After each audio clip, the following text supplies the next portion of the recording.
The air on Veridus Prime hung thick and wet, a palpable thing tasting of chlorophyll and decay.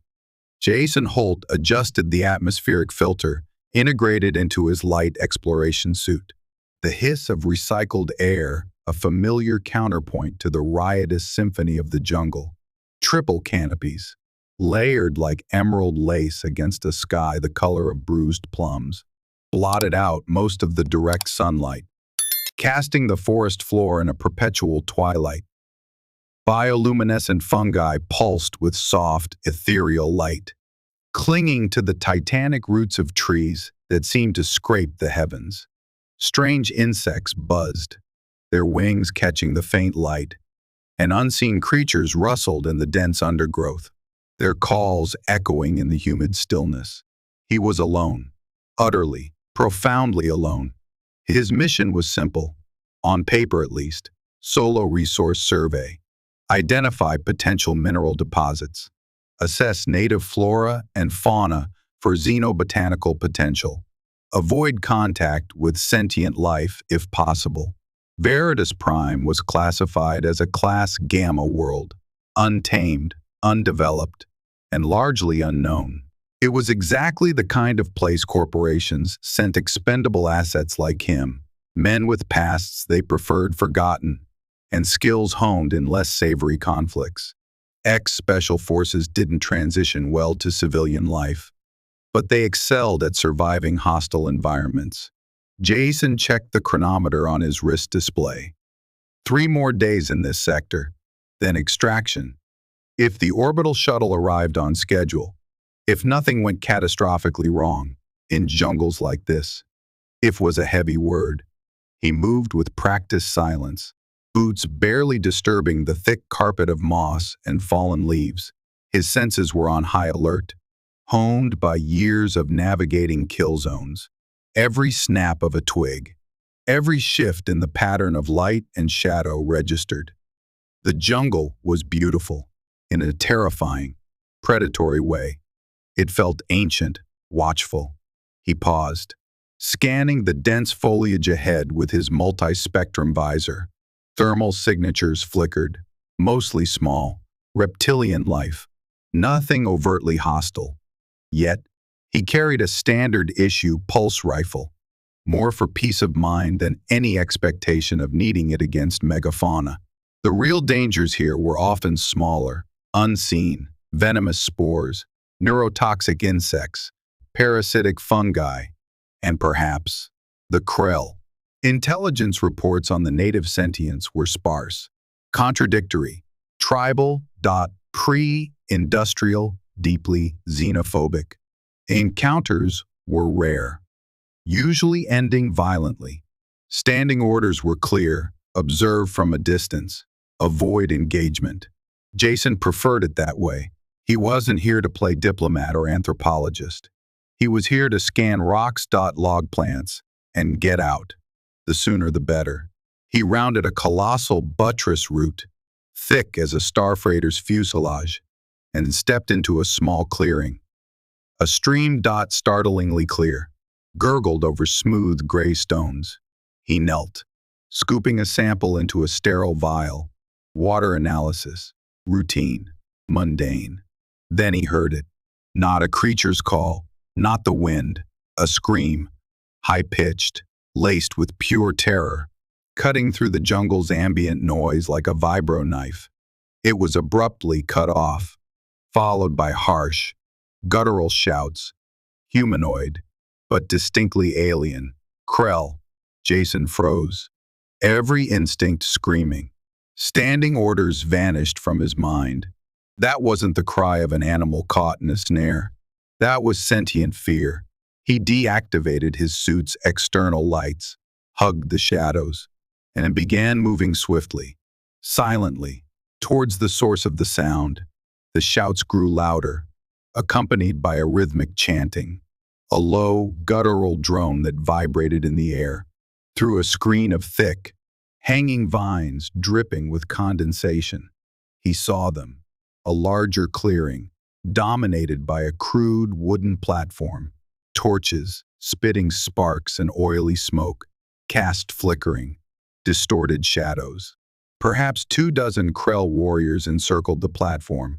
They were tall, disconcertingly thin, with skin the color of wet clay, adorned with ritualistic scars and daubed with bright pigments. Their limbs seemed too long, their movements jerky, bird-like. They carried spears tipped with obsidian shards and clubs studded with wicked thorns. And on the platform, bound tightly to a thick wooden stake, was the source of the scream. Not Krell. She was slender, humanoid, but her skin shimmered with a soft lavender hue under the torchlight. Her features were delicate, almost feline, with large dark eyes wide with terror. She wore the tattered remnants of what looked like a uniform, silver and blue fabric ripped and stained. She struggled against her bonds, a desperate, futile effort. Below the platform, Krell were piling dry branches and woven mats, a sacrifice, a horrifyingly primitive ritual about to reach its climax. One Krell, larger than the others, adorned with a headdress of iridescent feathers and bones, raised a burning torch high. The chanting intensified. Jason's mind raced. Protocol demanded withdrawal. Report the incident. Let the diplomats handle it later, if ever. But looking at the sheer terror on the woman's face, the brutal finality of the scene, Protocol felt like a coward's excuse. He was one man against 24 armed hostiles. Insanity. Yet, turning away felt like a betrayal of something fundamental. He checked his pulse rifle's charge. Lethal force was a last resort, likely suicidal. He needed another way. His eyes scanned the clearing, assessing. The Krell were focused entirely on their ritual, on the figure on the pyre. He thought about his pack, the survey equipment, the emergency supplies, medkit, concentrated nutrient paste, water purification tablets, and the broad-spectrum antidote kit. Veridus Prime was rife with toxins. The kit contained potent countermeasures, synthesized compounds far beyond Krell understanding. Medicine. Perhaps they understood value, even if their currency was pain and ritual. He slung the rifle over his shoulder, keeping it accessible but not aggressive. Took a deep breath. Stepped deliberately through the vines, into the flickering torchlight. Silence fell instantly. The chanting ceased. Every Krell head snapped towards him, spears lowered, dark, unreadable eyes fixed on him. The air crackled with hostility. The warrior with the torch froze, halfway to the pyre. Jason raised his hands slowly, palms outward, the universal gesture of non-aggression. He hoped. "I come in peace," he said, his voice amplified slightly by his suit's external speaker. He kept his tone calm, even. He pointed towards the woman tied to the stake. "Release her." The Krell chieftain, the one with the headdress, tilted his head, emitting a series of sharp clicks and guttural hisses. He clearly didn't understand the words, but the intent was obvious. Several warriors took menacing steps forward, spears angled. Jason stood his ground. He slowly reached into his pack, pulling out the medkit. It was a standard Terran Alliance field kit, white plastic with a red cross. He held it up. "Medicine," he said, tapping the kit. "Good medicine. Strong." He pointed again at the woman. "Her. For this." The chieftain stared, unblinking. He barked an order. One of the warriors cautiously approached Jason, spear ready. Jason held out the medkit. The warrior sniffed it suspiciously, then snatched it, retreating quickly back to the chieftain. The chieftain examined the kit, turning it over, prying futilely at the latches. He seemed unimpressed. He tossed it onto the ground with a dismissive grunt and gestured towards the pyre with his torch. The message was clear. The sacrifice would proceed. Jason's heart sank. This wasn't working. He needed something more persuasive, something that demonstrated immediate value. He remembered the reports of endemic diseases among the Krell, fungal infections that cause slow, painful decay. He scanned the assembled warriors. Several bore the telltale signs, discolored patches of skin, weeping sores clumsily hidden by pigments. He pointed directly at one afflicted warrior, then back at himself, mimicking an injection. He pulled out a portable diagnostic scanner, a small device that hummed softly. He held it up, then activated its medical analysis beam, sweeping it quickly over the afflicted Krell. The scanner chirped, displaying alien biochemical data on its small screen.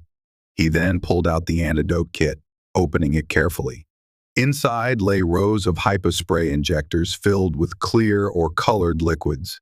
He selected one containing a potent antifungal agent. He held it high, letting the torchlight glint off the vial. "This," he said, pointing at the diseased warrior. "Then the hypospray. Cures the sickness. Makes strong." He mimed, injecting himself, then flexed his arm, making a show of vitality. It was pure theater, but it might be enough. The chieftain watched intently now, his head cocked. He clicked and hissed at the afflicted warrior, who looked nervously between Jason and his leader. There was a murmur among the other Krell. Sickness was a tangible fear. The chieftain gestured again, and the same warrior approached Jason, more hesitant this time. Jason held out the hypospray. The warrior took it, examined it, then looked back at the chieftain, who gave a curt nod. With trembling hands, the warrior pressed the hypospray against an afflicted patch on his own arm. It hissed softly. He flinched, then stared at the injection site. Nothing happened immediately, of course, but the demonstration seemed to have an effect. The chieftain let out a long, low hiss. He looked from Jason to the hypospray clutched by his warrior, then up at the bound woman. He seemed to be weighing options. The air was thick with tension. Jason held his breath. He had maybe one or two more hyposprays in the kit, effective against observed Krell ailments. Not enough for the whole tribe, but enough to prove value. The chieftain finally barkled another order. Two warriors approached the platform. Jason tensed, readying the rifle. But they didn't move towards the pyre. Instead, they began clumsily cutting the woman's bonds with crude knives. She slumped forward, caught by one of the warriors before she could fall.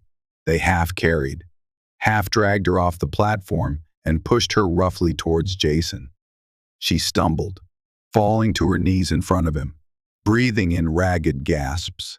Her large, dark eyes looked up at him, filled not with gratitude yet, but with confusion and lingering terror. The chieftain pointed at Jason, then gestured emphatically towards the jungle's edge, away from their enclave. "Get out. Take her and go." He then pointed at the medkit and the remaining hyposprays in Jason's open kit. Jason understood. He carefully placed the antidote kit and the main medkit on the ground, then slowly backed away, helping the trembling woman to her feet. "Come on," he murmured, his voice low. "Let's get out of here." He kept his eyes on the Krell, who watched them retreat, their expressions unreadable, spears still held at the ready. They didn't follow. Jason guided the woman into the dense foliage, the sounds of the Krell fading behind them. Only when they were swallowed by the gloom of the triple canopy did he allow himself a shaky breath. Phase 1, survival. Complete. Now came the hard part, understanding who she was, and why someone wanted her dead in the most brutal way imaginable on a forgotten jungle world.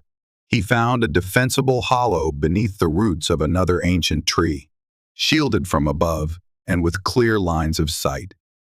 He gently helped the woman sit, her lavender skin bruised and scraped, the remnants of her uniform offering little protection.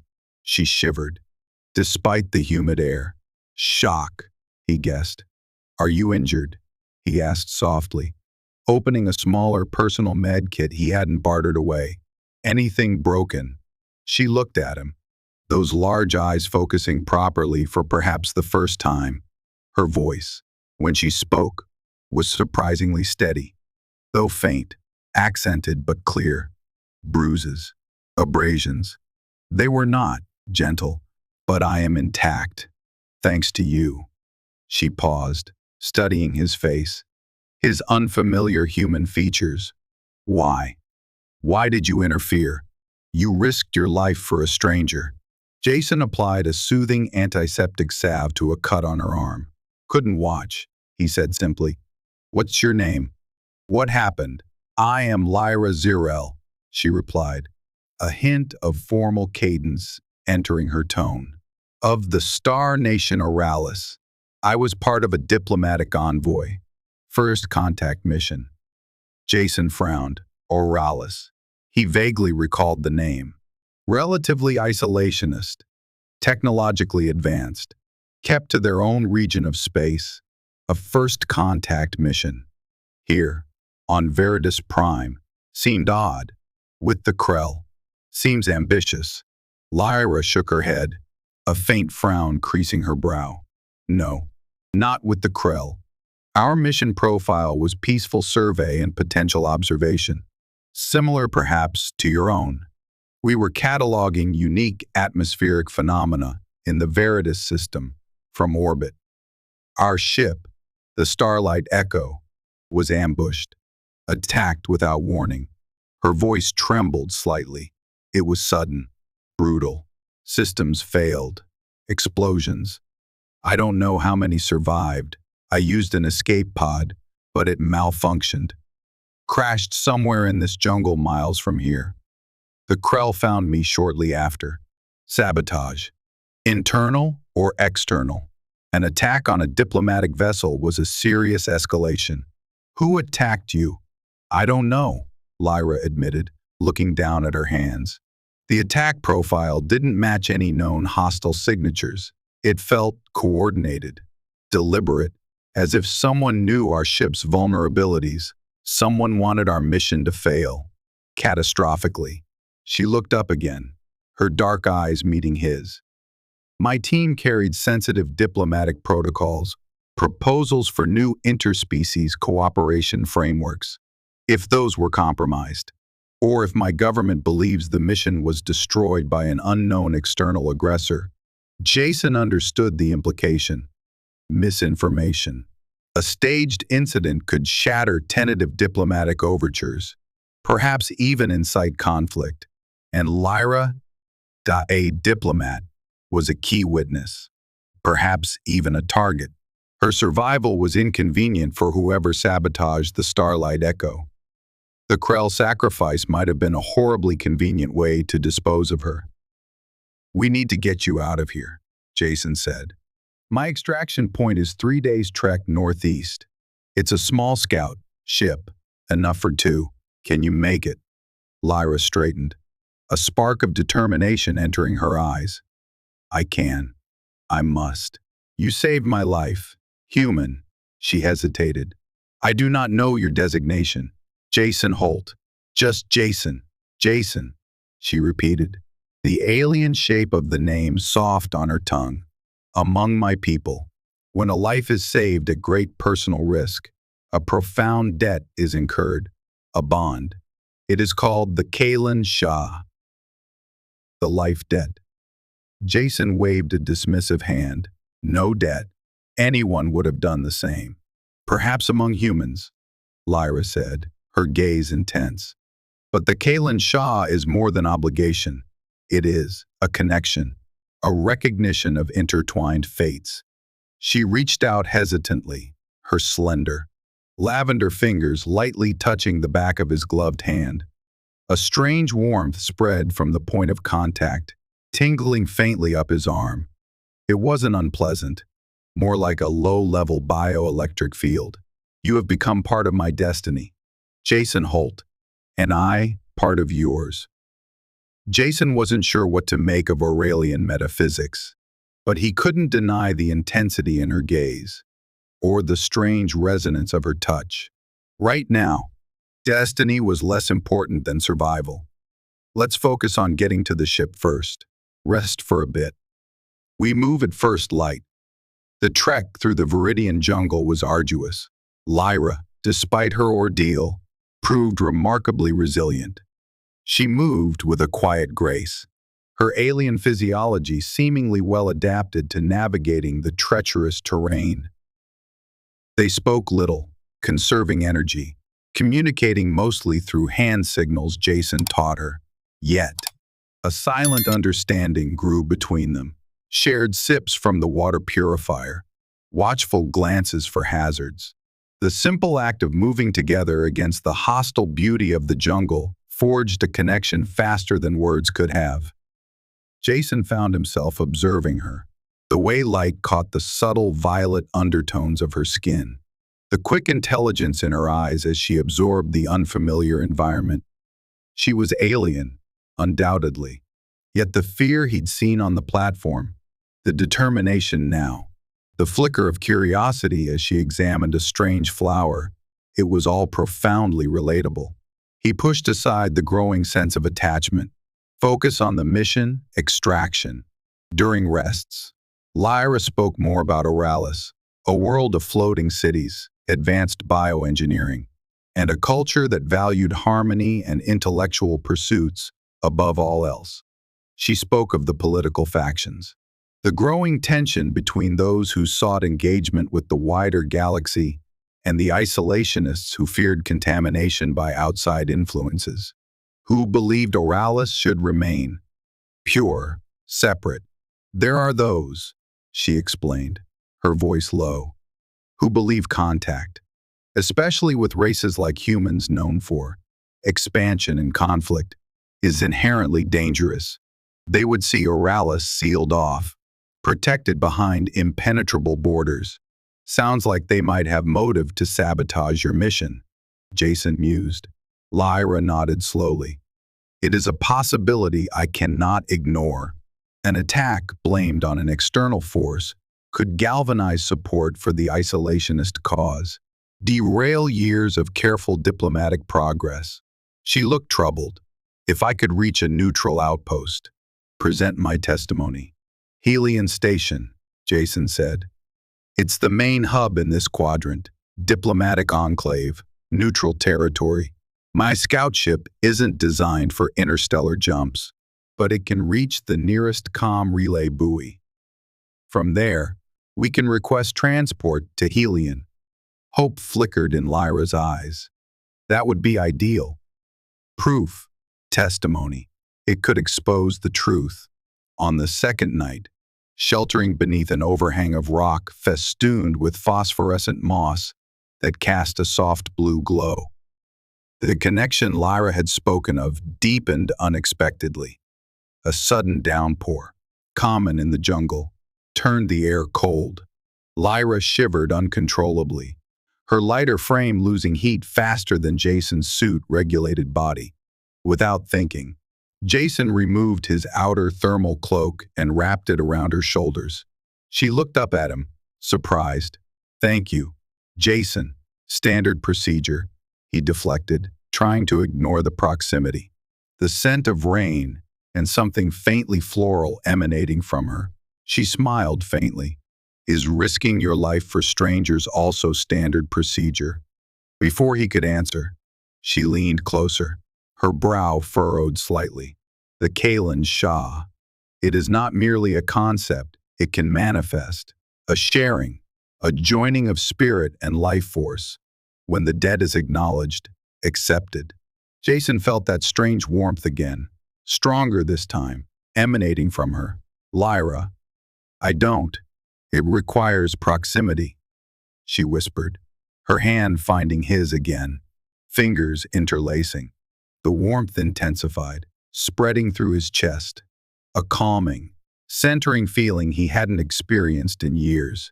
It felt intimate, not just physically, but emotionally, spiritually. He saw flickers of her memories behind his own eyes, crystalline cities floating in clouds, the faces of her lost crewmates, the terror on the platform, and he sensed she was experiencing fragments of his own turbulent past. The grit of battlefields, the quiet solitude of space. It wasn't invasive, more like a shared dream. "You feel it?" she asked softly. He nodded, unable to speak. His heart pounded, not from fear, but from something else entirely. Something profound was happening. A connection forging on a level he hadn't known existed. He didn't resist. He leaned into the warmth, into the shared consciousness. It felt like finding a missing piece of himself. In the heart of the deadly jungle, surrounded by perils, they found a unique sanctuary in each other. The rain hammered down outside their shelter, but within the blue glow of the moss, a bond deeper than mere survival was sealed. The life debt was no longer just an alien concept. It was a palpable reality, humming between them. They reached the extraction point on the third day, a small, rocky plateau overlooking the jungle canopy. Hidden beneath camouflage netting was Jason's ship, the Nomad, a small, functional vessel built for endurance rather than comfort. Relief washed over Jason as the ship's systems powered up with a reassuring hum. "We made it," he said, offering Lyra a tired smile. "Thanks to you," she replied, her hand instinctively finding his. The connection sparked between them, warm and familiar now. The launch was smooth, punching through Veridus Prime's thick atmosphere into the quiet void of space. Jason set course for the nearest comm relay, pushing the Nomad's sublight engines to their maximum safe limit. Lyra watched the jungle world recede on the main view screen, her expression a mixture of sorrow and resolve. "We need to reach Helion Station," she stated firmly. "My testimony, combined with the Nomad's logs showing an unprovoked attack, wasn't registered by orbital sensors. It might be enough to force an inquiry. Let's get the message out first," Jason cautioned. One step at a time. They were halfway to the relay buoy when the proximity alert shrieked. A ship dropped out of hyperspace directly in their path. Huge, angular, and distinctly Aurelian in design, but painted a stark, militaristic gray instead of the usual iridescent silver. It bore no diplomatic markings. "Unidentified Aurelian vessel.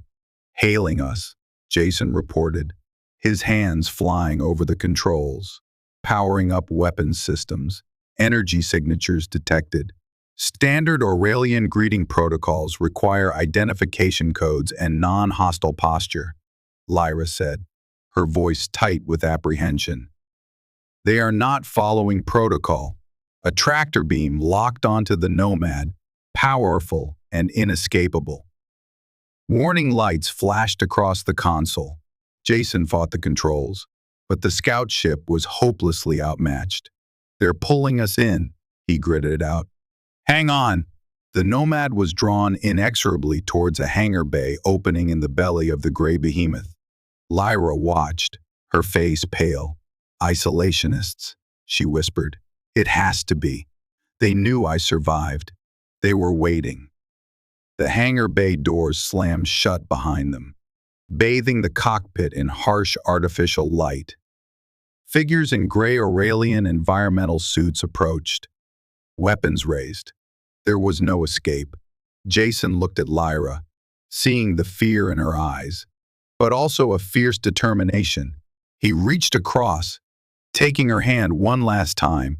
The Kylan Shah flared between them, a silent promise, a shared defiance. "Whatever happens," he said quietly, "we face it together." "Together," she echoed, her grip tightening on his. The cockpit canopy hissed open. Armed guards surrounded them. A commanding figure stepped forward, helmet retracted to reveal a stern Aurelian face etched with ideological certainty.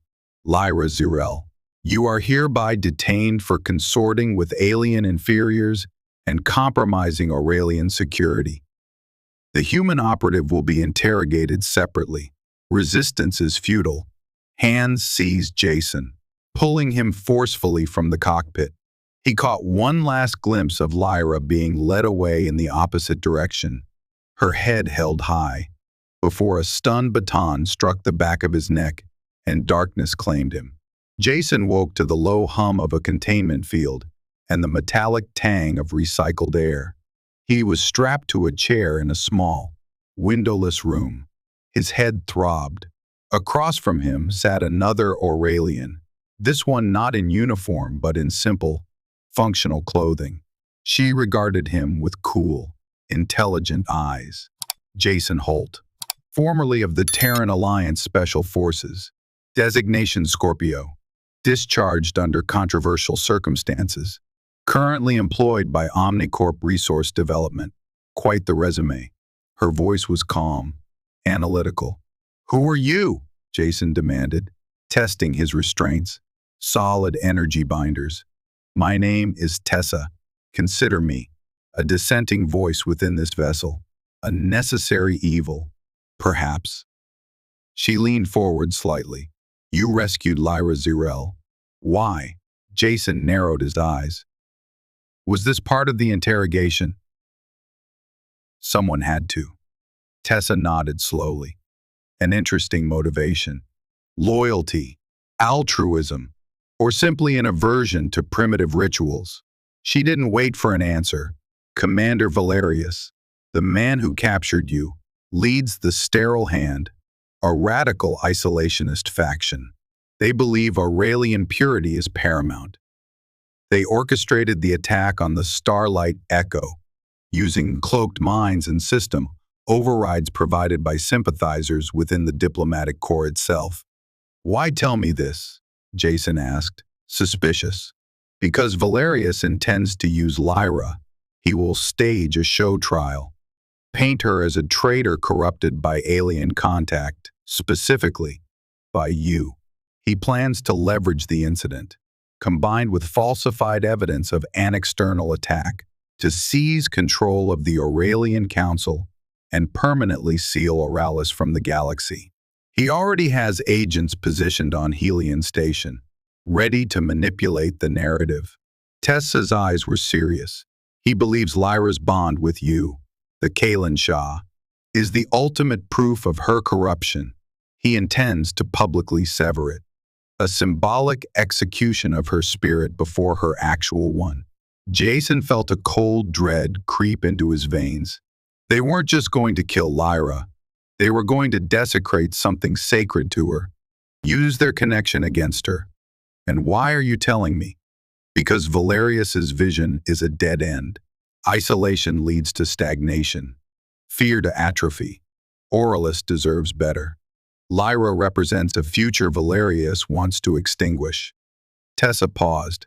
"And because there are others who feel the same, including Commander Wren, Valerius's second in command.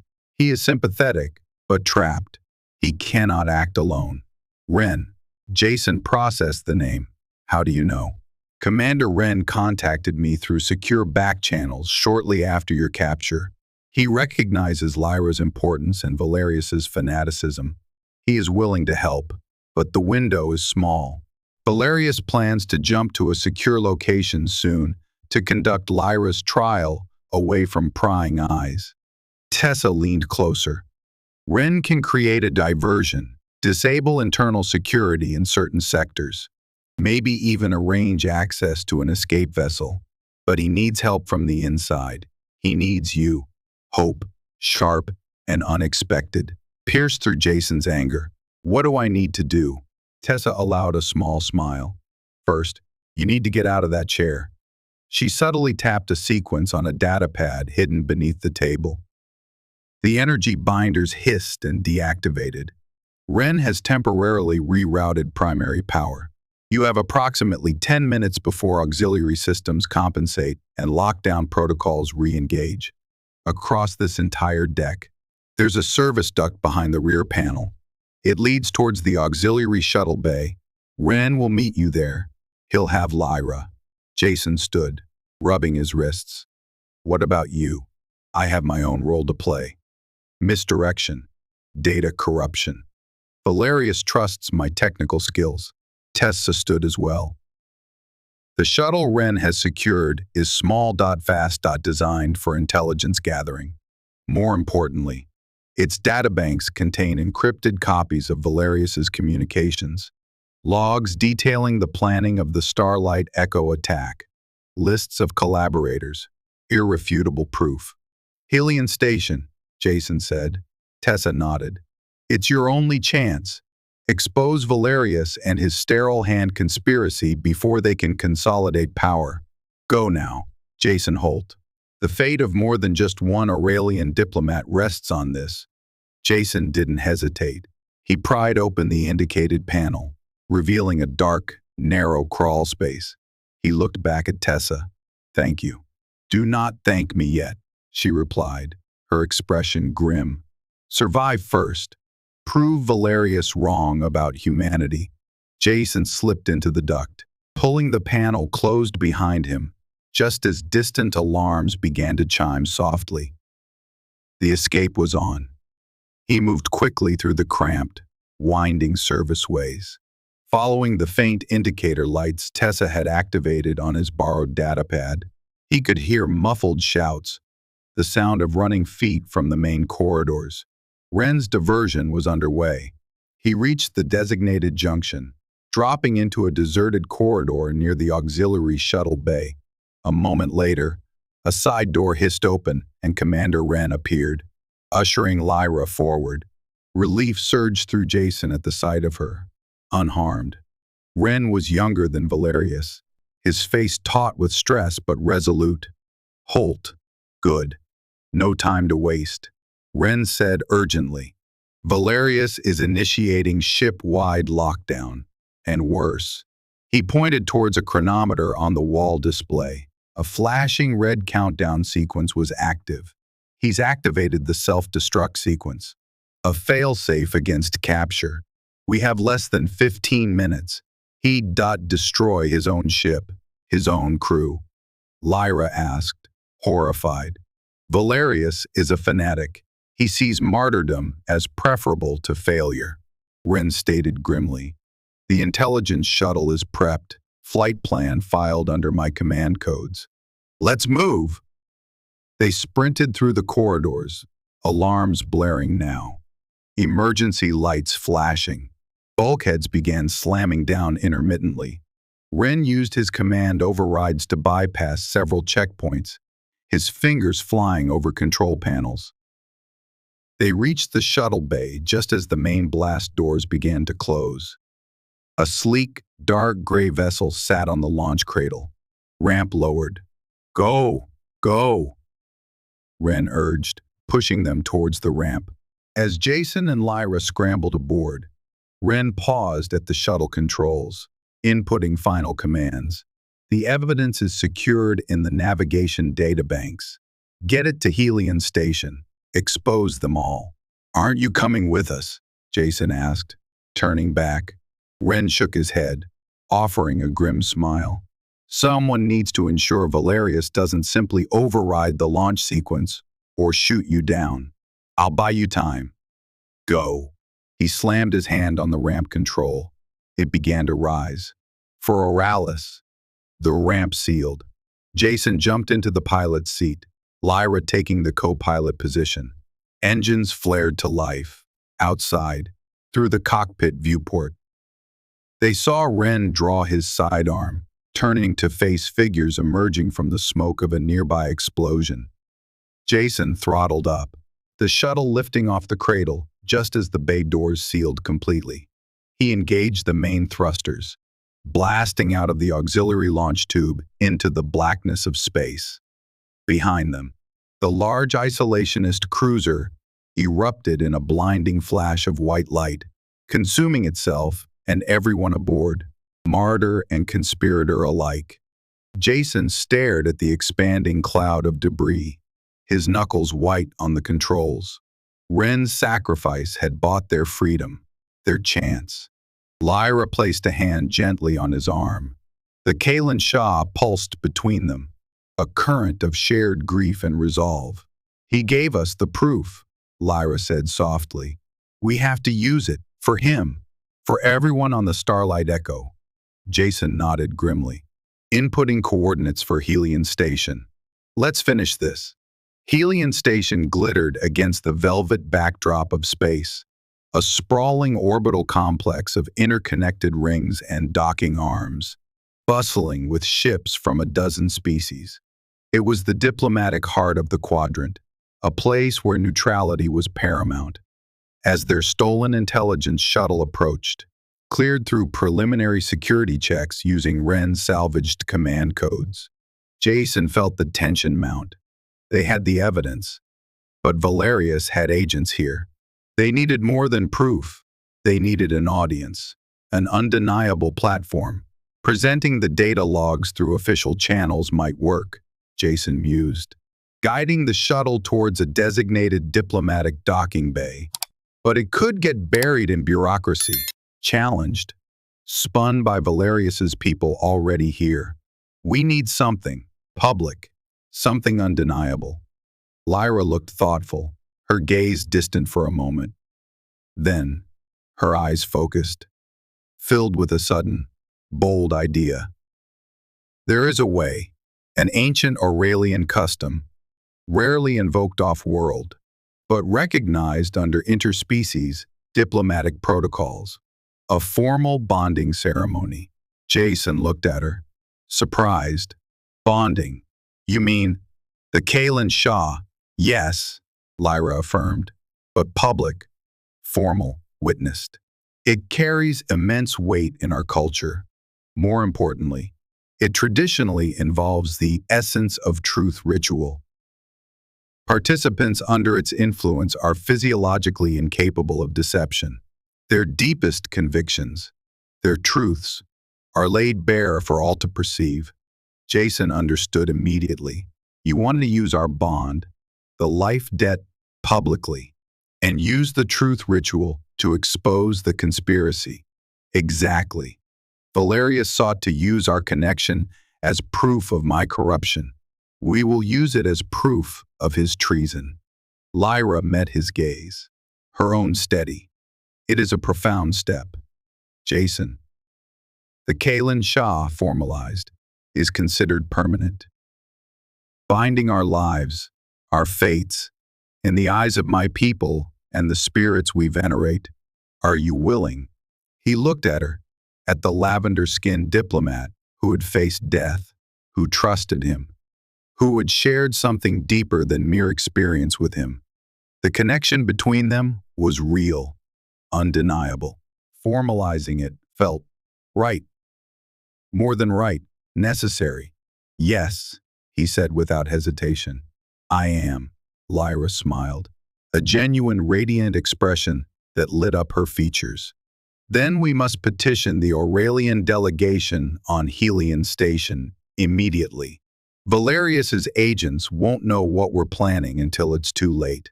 We'll request the ceremony be held in the Grand Concourse, under the observation of all station delegates. It was a daring gamble. Using Wren's codes, Lyra transmitted the formal request for a bonding ceremony, citing the unique circumstances of her rescue and the invocation of the Kalen Shah. As predicted, the request caused a stir within the Aurelian delegation. Valerius's embedded agents, led by a stern counselor named Kalen, initially tried to block it, citing procedural irregularities and the impropriety of bonding with an alien. However, the ancient traditions surrounding the life debt were strong, and Lyra, as the sole survivor of the Starlight Echo, held significant diplomatic weight. Supported by other neutral species delegates intrigued by the rare ceremony, the petition was approved. The Grand Concourse of Helion Station was packed. Delegates from dozens of worlds, station personnel, and media drones filled the vast, multi-tiered chamber. A platform had been erected in the center, adorned with subtle Aurelian symbols. Jason stood beside Lyra, both dressed in borrowed formal attire, Jason in a simple, dark, Terran suit, Lyra in flowing silver robes. The Aurelian delegation, including the wary counselor Kalen and his faction, watched from a place of honor. An elderly Aurelian officiant, summoned from the delegation's cultural attaché, began the rites. Her voice echoing softly in the hushed hall, she spoke of destiny, sacrifice, and the sacredness of the Kalen Shah. Then came the essence of truth. Two ornate chalices were brought forward, filled with a faintly glowing, pearlescent liquid.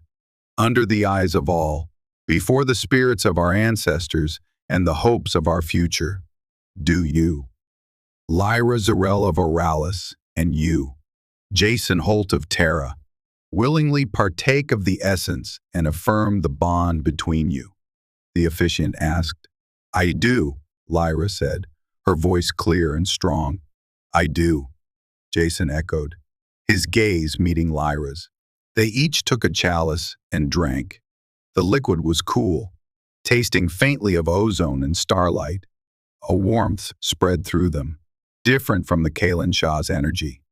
This felt clarifying, as if veils were being lifted from their perception, their intentions laid bare.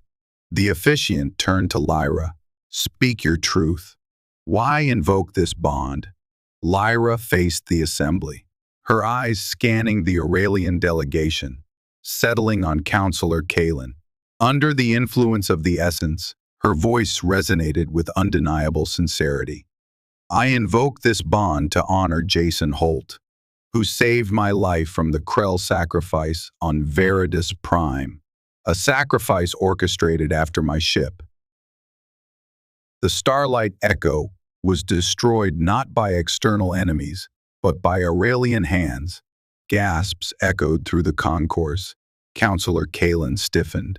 I invoke this bond, Lyra continued, her voice gaining strength, to expose the traitors among us, the Sterile Hand faction, led by the late Commander Valerius, who sought to plunge Oralis into fearful isolation. They sabotaged our mission, murdered my crew, and planned to use me as a pawn to seize power. Counselor Kalen, you were his accomplice. You fed him intelligence. You coordinated his agents here on Helion Station. Kalen leaped to his feet, his face contorted with rage and panic. Lies! Sacrilege! She is corrupted, delirious. But the essence held sway. The officiant turned the focus. Counselor Kalen, the essence compels truth. Did you conspire with Valerius?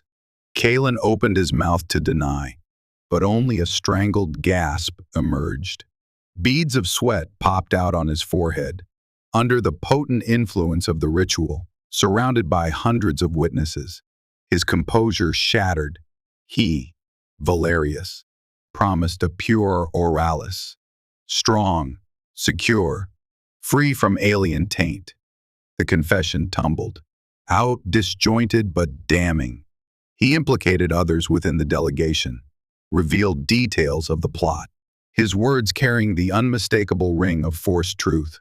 Security forces moved in swiftly, apprehending Kalen and the others he named. The grand concourse erupted in chaos, media drones swarming, delegates shouting. But amidst the uproar, Jason and Lyra stood together on the platform, their hands clasped. The truth was out. The conspiracy was broken. In the aftermath, the evidence from the stolen intelligence shuttle corroborated Kalen's forced confession and Lyra's testimony. The Sterile Hand conspiracy was dismantled, its agents arrested throughout Aurelian space. The Aurelian Council, purged of its treacherous elements, issued formal apologies to Terra and vowed to recommit to interspecies cooperation. The potential diplomatic crisis was averted, replaced by a new wave of cautious optimism. Jason and Lyra found themselves unlikely heroes, symbols of resilience and cross-species trust. Their bond, forged in the crucible of Veridus Prime and affirmed before the galaxy, became a testament to the possibilities of connection over division. The Aurelian Council, in a gesture of goodwill, formally recognized Jason's role and offered him diplomatic status as a liaison between their worlds. Standing on the observation deck of Helion Station days later, watching the endless river of stars, Jason stood beside Lyra. The formal bonding hadn't changed the deep connection they already felt, but it had given it a place, a purpose. Ambassadors of unity, Lyra mused, testing the title bestowed upon them. It seems our destinies truly were intertwined. Jason smiled, slipping his arm around her shoulders. Seems that way. Quite a change from scanning rocks in a jungle. Our work is just beginning, Lyra said, leaning her head against his shoulder. We need to rebuild trust, not just between governments, but between people. Show them that connection isn't contamination. Where do we start? Jason asked. Lyra looked up at him, her dark eyes alight with purpose and affection. We start at the beginning, our first joint mission as ambassadors.